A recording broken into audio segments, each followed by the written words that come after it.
Ошондо первоначально не менее 80% биздин жарандар иштеш керек деп Азыр айтылган. 90%. Азыр аны көбөйтүп атасыңар да? 90%га көтөрдүк. Ошондо бул казактардын пансионаттарына болгон талаптар башка чет өлкөлүктөрдүн пансионаттарына болгон талаптар менен биргеби? Мисалы Өзбекстанга бербедик белек. Жок, Өзбекстандыкында андай Алардыкы көрсөтүлгөн эмес. эмнеси айырмаланат? Бул бөлөкчө. Эмнеси айырмаланат? Алардыкы мындай көрсөтүлгөн эмес. Алардыкы кандай? 3-4 звезда, круглогодичный эмне талаптары бар? Анын Өзбекстанга болгон талаптары бирби же башкачабы? Сиз кимсиз кечиресиз?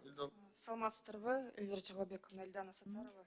Эльдана айым, айтсаңыз, Казакстан менен Өзбекстандын келишимдеринде бирдей элеби же башкачабы? Эльвира Жыглабековна, Казакстан өкмөтү менен эл аралык келишим ал мурдагы 2007 жылы жактырылган, күчүнө кирген. Өзбек тарап менен 2006 жылы экен. 2006 келишим и договор жер боюнча. Өзбек тараптар менен биз ошол Олимп, Самал, Казакстан анан университет 4 боюнча. Өзбек тарап менен да 4 объект менен келишим бар. Бул жылы эл аралык өкмөт, эки тарап өкмөт келишим кол койду. 4 объект боюнча бул Золотые пески, Рахат, Диларом жана Бустон боюнча. Талаптары ар кандайбы же бирби? Талаптар деле 49 жылга берилген.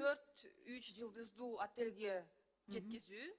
Ал деле местный рабочий силаны определенный проценты колдонуу. Биздикиндей да? Аз бияктыкындай 80 же 90%, 80%.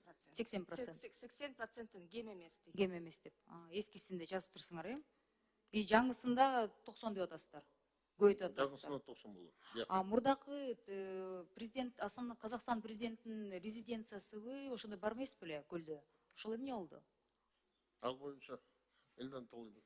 Эльвира Жыглабековна, ал объект жеке менчикте, бул мамлекеттик менчигинде эмес. Ал бирок бизде буга чейин жеке менчикте чет өлкөлүктөргө сатылчу эмес да. Кандайча жеке менчикте? Же ал кыргыз жарандын менчигиндеби? Азыркы күндө мурда деле бул объект мамлекеттик менчигинде турган эмес. Бирок буга чейин биз башка улуттарга сатчу эмеспиз да, чет өлкөлүктөргө, туурабы? Анда значит Кыргызстандын кыргыз жарандын намында болсо керек, жеке тараптык сделка болгондур. Нет, ну просто все знают, что официально, что это была экс-президента Казахстана. Скорее всего, это была гражданско-правовая частная сделка. Да. Понятно, да. Ошол составында жок экен деп мен ошо сурап аткам да, ал жеке менчикте турбайбы да. Все хорошо, колдойм.